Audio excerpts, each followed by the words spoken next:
Porém, o que o Senhor quer, aqui em 2 Crônicas, capítulo 7, e versículo 14, um texto muito mais do que conhecido da igreja do Senhor. Muito mais do que conhecido. 2 Crônicas, capítulo 7, e versículo 14.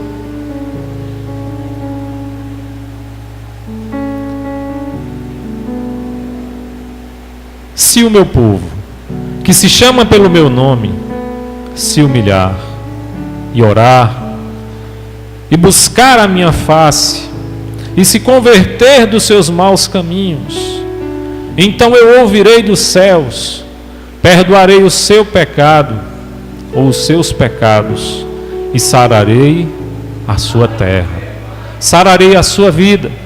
O Senhor nos dá uma condição, amados, de contrição, de quebrantamento, de arrependimento, onde nós chegamos à presença de Deus, não como um Deus de demanda, não como um Deus que vai suprir todas as minhas necessidades, tudo aquilo que eu preciso no tempo e na hora e no espaço e no lugar que eu bem desejar. Perceba, os irmãos, que Deus ele faz um convite ao povo ao arrependimento.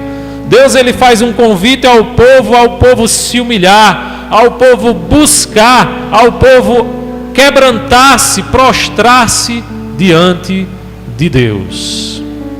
O próprio Senhor Jesus, ele disse que aqueles que se humilham serão exaltados, mas aqueles que se exaltam serão humilhados, porque é necessário que eu e você, quando cheguemos à presença de Deus, cheguemos de forma humilde, cheguemos de forma quebrantada, dizendo: Senhor, eis-me aqui, sem ti eu nada sou, eu dependo de ti para a construção da minha vida, para a construção do meu relacionamento contigo. Eu sei que sem ti eu não sou nada.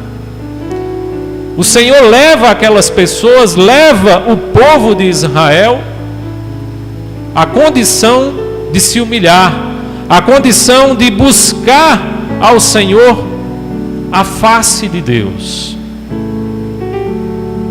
E quantas vezes, com o nosso coração altivo, com o nosso coração que só vai ou que só chega à presença de Deus tão somente para pedirmos, tão somente para dizer: Senhor, eu quero, Senhor, tu me dá, Senhor, eu preciso, Senhor, neste momento realiza, Senhor, neste momento eu quero que o Senhor faça desse jeito, porque é assim que eu preciso, porque é assim que tem que ser feito. E onde o Senhor nos convida primeiro a nos humilhar, onde o Senhor nos convida primeiro a reconhecer o poderio do nosso Deus, reconhecer a excelência da grandeza do nosso Deus, reconhecermos que sem Ele nós não estaríamos aqui nessa noite, sem Ele eu não estaria aqui nessa noite, sem a presença dEle na minha vida, no meu caminho, no meu coração, nada seríamos. Então o primeiro passo, meus amados, é o arrependimento. Quando nós chegamos à presença de Deus arrependidos, quando chegamos ali quebrantados, a Bíblia diz que o Senhor, Ele não deixa de lado, Ele não despreza um coração contrito, um coração quebrantado. Davi, na sua vida, lá no Salmo 51, na trajetória do seu pecado, daquilo que ele havia cometido, tirando a mulher de um escravo, de um criado seu, de um soldado seu, lá no final ele diz: eu sei que o Senhor não despreza um coração contrito, um coração arrependido, um coração quebrantado, um coração voltado à prática da adoração. E a contrição, meus amados, o arrependimento faz com que a nossa terra ela seja sarada, faz com que o nosso coração ele seja sarado, ele seja perdoado. ele vem a estar diante de um Deus que pode todas as coisas, mas também pode nos perdoar. É um Deus que quando chegou ali com aquele paralítico, lá em Mateus capítulo 9, quando muitos esperavam apenas só o milagre, Jesus chega com o perdão dos pecados. Porque muitos irmãos, porque praticamente todos nós estamos só em busca dos milagres, estamos só em busca das bênçãos, mas não estamos em busca de quebrantarmos o nosso coração, não estamos em busca da adoração perfeita ao Senhor nosso Deus. E quando todos esperavam que o milagre, apenas o milagre fosse feito, como em tantos outros casos, assim o Senhor Jesus fez. Jesus olhou para aquele paralítico e disse: filho, perdoado te são os teus pecados. E aquelas pessoas ali não acharam normal aquela palavra de Jesus sobre a vida daquele paralítico. Achava que Jesus estava cometendo blasfêmia, achava que Jesus estava se igualando a Deus. E começaram a murmurar. E começaram a dizer: olha, esse homem não sabe o que diz. Era mais fácil esse homem apenas curar, fazer com que esse paralítico saísse andando e estava tudo normal. Mas o que Jesus viu no coração do paralítico foi o arrependimento. Muitos foram os milagres que Jesus operou, mas foram poucas as pessoas que Jesus te disse: filho ou filha, a tua fé te salvou. Vai em paz. Como ele disse, no próprio capítulo 9, a mulher do fluxo de sangue: vai em paz e seja curado do teu mal. Muitos foram curados, mas foram poucos aqueles que Jesus disse: a tua fé te salvou. Aquelas pessoas se arrependeram de todo o seu coração. Nós percebemos que quando Jesus se referia à fé das pessoas, havia um quebrantamento, havia um arrependimento, havia aquilo que está escrito em 2 Crônicas capítulo 7, versículo 14. Havia quebrantamento, havia reconhecimento, havia mudança de direção, havia naquelas pessoas um verdadeiro nascimento. Louvado seja o nome de Jesus. A segunda coisa, irmãos, que precisamos para alcançarmos resposta de Deus, respostas em nossas orações, é a sinceridade. Quantas e quantas vezes, irmãos, nós não somos sinceros com a gente mesmo. Nós não agimos com sinceridade com nós mesmos. Que dirá com o nosso Deus? Quantas e quantas vezes nós não somos sinceros com os nossos irmãos, com aqueles que estão ao nosso lado? Quantas e quantas vezes nós não somos sinceros com a nossa esposa, com o nosso esposo, com o nosso filho, com o nosso irmão na fé? Onde deveríamos usar a sinceridade, essa sinceridade muitas vezes serviria de correção, essa sinceridade muitas vezes serviria de orientação, essa sinceridade nas palavras seria muitas vezes de tirar aquela pessoa do caminho mau, de tirar aquela pessoa do lugar de morte. Mas nós não usamos a sinceridade, nós ficamos calados. Não sai da nossa boca a palavra abençoadora, a palavra que iria conduzir aquela pessoa à libertação. Quantas e quantas vezes em nossos lares nós não brigamos por coisas pequenas? As coisas pequenas nós fazemos um gigante. Muitas vezes a gente engole na linguagem tão popular, engole um elefante e se engasga com um mosquito. Porque não há sinceridade em nós, porque não há sinceridade no nosso coração. E aqui em Jeremias capítulo 29, versículo 13, um texto também muito conhecido de toda a igreja, a palavra do Senhor nos diz: buscar-me-eis e me achareis, quando me buscardes de todo o vosso coração, diz o Senhor. Tem que haver sinceridade em nosso coração. Para alcançarmos a resposta de Deus, para alcançarmos o melhor de Deus em nossa vida, precisa haver sinceridade. Se eu não for sincero com você, se você não for sincero comigo, não há relacionamento, há desconfiança. há desconfiança. E onde a desconfiança está presente, o amor de Deus não se faz presente. Deus, ele não tem como realizar algo na minha vida. Deus, ele não tem como realizar algo na tua vida se não houver sinceridade no nosso coração. E a busca para com Deus e a forma em que devemos achá-lo é que vai realizar aquilo que está proposto no nosso coração. Mateus capítulo 7, versículo 7, muito conhecido também de todos nós: pedi e dá-se-vos-á, buscai e acharei, batei, abre-se-vos-á.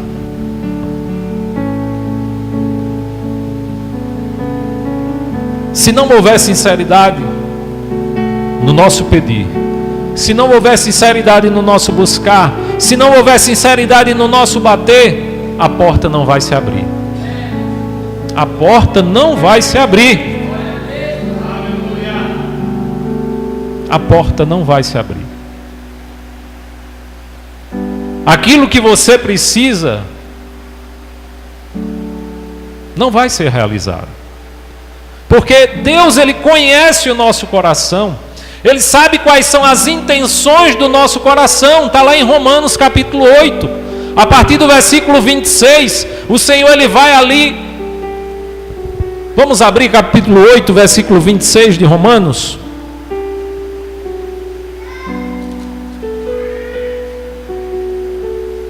Da mesma maneira também o Espírito de Deus nos ajuda em nossas fraquezas, porque não sabemos o que havemos de pedir como convém, mas o mesmo Espírito de Deus intercede por nós com gemidos inexprimíveis. O versículo 27 nos diz: aquele que examina o coração sabe qual é a intenção do Espírito, porque segundo a vontade de Deus é que ele intercede pelos seus santos. Louvado seja o nome de Jesus. Deus, ele sabe a intenção do nosso coração. Ele sabe quando a intenção é boa, ele sabe quando a intenção é proveitosa, ele sabe quando a intenção é maliciosa, ele sabe quando a intenção vai apenas satisfazer o meu ego, ele sabe quando a intenção vai apenas satisfazer a minha vontade. Ele sabe. Mas ele sabe também que se houver sinceridade minha e sua, ele irá responder no seu tempo. Não no meu tempo, não no teu tempo. Ele vai responder no seu tempo, porque quando ele acha em nós sinceridade, ele atua de forma tremenda. Por isso que ele disse: buscar-me-eis e me achareis. Eu só tenho como achar, eu só tenho como encontrá-lo se eu buscar de todo o meu coração. De outra forma eu não consigo. De outra forma, a Bíblia não nos apresenta, ela não nos mostra. Por isso que Jesus disse: buscai, pois, em primeiro lugar o seu reino e a sua justiça, e as demais coisas vos serão acrescentadas. E cada vez mais nós estamos vivendo num mundo de demanda, num mundo em que eu quero, fica naquela briga de estica e puxa. Deus, eu quero, me abençoa, eu quero, eu tenho que ter. Antes vivíamos a época do ser, onde eu me preocupava, onde as pessoas se preocupavam com o ser humano, com as pessoas. O cuidado era com as pessoas, o cuidado era com o bem-estar, o cuidado era para saber se aquela pessoa estava bem, o cuidado era para saber se aquela pessoa estava passando bem, se estava com saúde, se aquela pessoa tinha sido liberta. Hoje o cuidado é com ter. Eu tenho que ter, eu tenho que possuir, eu tenho que conquistar. Você foi feito para conquistar, você foi feito para ter. E a palavra não nos mostra dessa forma, meus amados. A palavra nos mostra que temos que ter, sim, dentro da vontade de Deus, não dentro da minha vontade. Porque a minha vontade pode não ser a vontade de Deus, a minha vontade pode não ser a vontade de Deus para a minha vida, para suprir determinada área da minha vida. Então, quando nós buscamos a Deus de todo o nosso coração, a gente encontra. E eu só tenho como obter resposta de Deus, eu só tenho como conseguir êxito em minhas orações, se houver sinceridade, se houver quebrantamento. Em terceiro, irmãos, eu só posso obter resposta de Deus na minha oração se houver fé. Se houver fé. Lá em Hebreus capítulo 11, versículo 1, diz que a fé é o firme fundamento das coisas que não se veem, mas das coisas que se esperam que aconteçam. E no versículo 6, a Bíblia diz que sem fé é impossível agradar a Deus, porque aqueles que enxergam, aqueles que entendem que Deus é pela fé, só pode achar ou só pode alcançar através dela, através da fé. Aqui em Marcos, o Senhor Jesus, ele disse em Marcos capítulo 11, versículo 24: por isso vos digo, que tudo o que pedirdes em oração, se credes, recebestes, e será vosso. Se tudo que pedirdes em oração, se você crê, você recebe, e será vosso. Mas veja a condição, meus amados. Nós precisamos crer. Nós precisamos ter fé. E o Senhor Jesus disse aos seus discípulos: aquele que tiver fé do tamanho de um grão de uma mostarda, não só vai fazer as mesmas obras que eu faço, mas ele vai dizer: pega aquele monte, joga aquele monte para aquele lado de lá. E o monte ali não era um monte simbólico, não era um monte no sentido literal, querendo dizer, mas sim no sentido simbólico. O monte são as dificuldades, são as adversidades. O monte é aquilo que precisamos, é aquilo que pode estar dentro da vontade de Deus. Então é necessário que tenhamos fé, para que a nossa condição e resposta de oração seja viva, seja eficaz em nossa vida. Precisamos ter fé, porque primeiro nós temos que crer, para depois receber. Eu não consigo receber antes de crer. A palavra não me mostra diferente. A palavra, ela sempre vai nos mostrar primeiro crer, depois receber. Primeiro eu obedeço, depois eu recebo. Primeiro eu sou sincero, depois eu recebo. Primeiro eu quebranto o meu coração, depois eu recebo. Ela não me mostra primeiro eu recebo e depois posso fazer qualquer coisa. Não.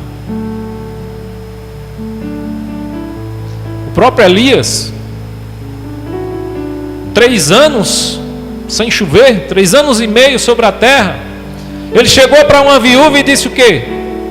Viúva, não tinha nada, faz um bolo para mim. Ela disse: olha, só tem isso aqui para comer com meu menino, vou comer e vou morrer porque não tem mais nada. Lá em 1 Reis, eu não tenho mais nada. E aí o que é que ele faz? Olha, assim diz o Senhor, porque da farinha da panela e do azeite da botija não vai faltar, até que o Senhor derrame chuva sobre a terra. São as promessas de Deus, meus amados, na vida daquele que tem fé. E a mulher fez primeiro para quem? Para o profeta. Ela não fez primeiro para ela, para o seu filho. Ela usou a sua fé. Ela usou a sua fé, ela fez primeiro para o profeta aprovou, o profeta comeu, e a Bíblia diz que ele disse: olha, vai, pega vasilhas, não poucas. E quando ela foi, pegou as vasilhas, foi, ele disse: já acabou? Já. Acabou o azeite e parou o azeite, parou a farinha. Mas a Bíblia diz o quê? Que aquele homem ali, ele fez uma promessa, e ele realizou algo na vida daquela mulher pela fé. Ele disse: olha, paga todas as tuas dívidas e vive aí do resto. Louvado seja o nome de Jesus. Então, meus amados, nós precisamos ter fé. E a última coisa, meus amados, nós precisamos ser obedientes. Nós precisamos ser obedientes. Se eu quero resposta de Deus nas minhas orações, se o apóstolo Paulo, se a palavra de Deus me convida a orar sem cessar, eu preciso ser obediente. Senão, eu vou orar de vez em quando. Senão, eu vou buscar a presença de Deus como um Deus de demanda, um Deus de conveniência, um Deus de autosserviço, né?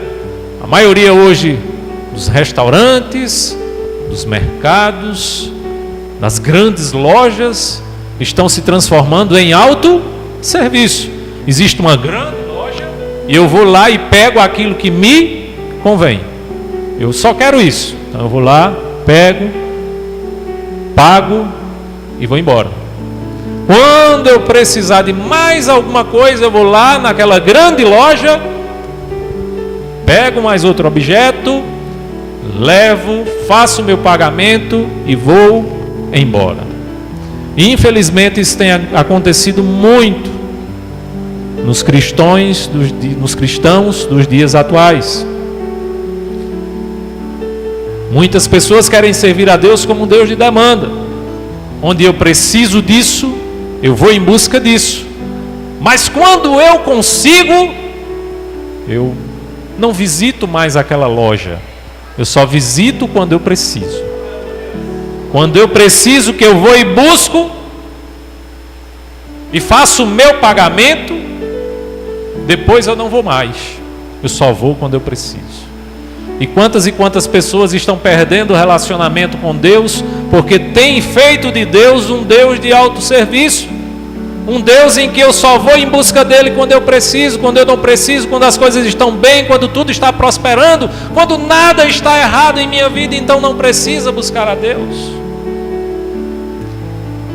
Onde a palavra de Deus nos ensina ao contrário: em tudo dai graças, porque esta é a vontade de quem?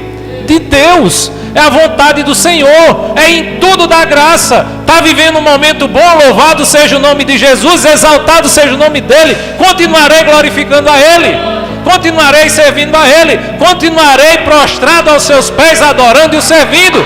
Mas se eu estou vivendo um dia mau, um dia tenebroso, um dia de dificuldade, eu continuarei servindo a esse Deus, eu continuarei exaltando a Ele, eu continuarei louvando, eu continuarei orando, eu continuarei buscando a sua presença, porque a sua palavra me incentiva, a sua palavra me manda que eu obedeça, ela me manda que eu busque, ela me manda que eu arrependa-me, ela me manda que eu tenha sinceridade, que eu tenha fé. Isso Deus quer para a nossa vida. Mas se tão somente eu e você abrirmos mão. Em alguns momentos da minha vida eu sempre digo que para a gente conseguir alguma coisa a gente tem que abrir mão de outra. Para a gente conseguir algo a gente tem que abrir mão. Se eu quero conseguir algo de Deus, eu tenho que ter mais comunhão com Ele. Mas não tão somente conseguir e depois esfriar, e depois parar, e depois descontinuar. Não, o que Ele quer de mim, o que Ele quer de nós, é que continuemos. Oséias capítulo 6, versículo 3: conheçamos e prossigamos em conhecer ao Senhor. Caminhada, crescimento, comunhão, fé, obediência, arrependimento, sinceridade. É isso que Ele quer da nossa vida. É que nós tenhamos paciência nos dias difíceis. A gente sabe que não é fácil. Os dias são maus. Há 2000 e tantos anos o Senhor Jesus disse isso. Os dias são maus. Mas Ele nos ensina. A gente nunca vai ver Cristo nos dando uma palavra de desânimo. A palavra de Deus, ela sempre mostra para o cristão uma perspectiva de vitória, mas também ela sempre irá nos mostrar uma perspectiva de obediência, uma perspectiva de fé. uma perspectiva de confiança e uma perspectiva de arrependimento. Podemos alcançar vitórias em nome de Jesus. Sim, podemos. Vamos alcançar em nome de Jesus. Nós vamos alcançar. Porque o nosso Deus, Ele é um Deus que abençoa o seu povo. Ele é um Deus que cuida do seu povo. Ele é um Deus que zela pelas nossas vidas. Louvado seja o nome de Jesus. E Ele quer o melhor para nós. A Bíblia diz, meus amados, que nós colheremos o melhor dessa terra. O cristão, o crente em Cristo Jesus, ele não foi feito para sofrer, não. Quem foi que disse isso? O diabo. Passar a vida inteira sofrendo? De forma alguma. Mas Jesus disse, no mundo tereis aflições. João 16, 33. Eu posso ter aflições. Mas ele disse, tende bom ânimo, porque eu venci o mundo. E se ele vencer, ele nos tornou mais do que vencedores. Então nós somos mais do que vencedores em Cristo Jesus. Louvado seja o nome de Jesus. Então, meus amados, que Deus em Cristo vos abençoe, que você possa guardar estes versículos em seu coração, sobre arrependimento, sobre sinceridade, sobre fé, sobre obediência. Que Deus, Ele em Cristo Jesus, possa suprir